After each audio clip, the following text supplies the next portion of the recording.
Good afternoon, everybody.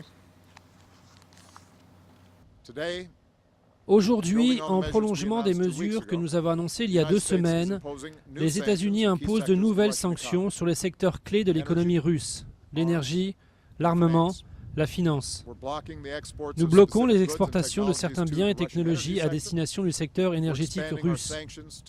Nous élargissons nos sanctions à d'autres banques et groupes de défense et nous suspendons officiellement les crédits qui encouragent les exports ainsi que les financements pour des projets de développement en Russie. Les sanctions majeures que nous annonçons aujourd'hui vont continuer à mettre la pression sur la Russie et sur les personnes et entreprises qui soutiennent les activités illégales russes en Ukraine.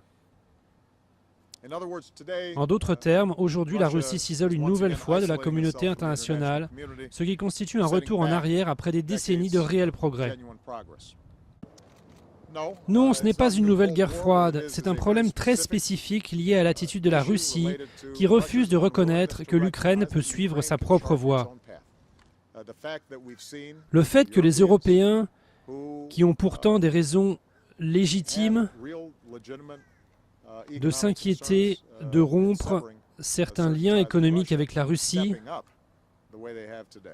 aient agi comme ils l'ont fait aujourd'hui, c'est une indication que la patience de l'Europe vis-à-vis du président Poutine, dont les mots ne sont pas suivis d'actes, s'effrite, mais aussi une conséquence de ce qui s'est passé avec le vol de la Malaysia Airlines.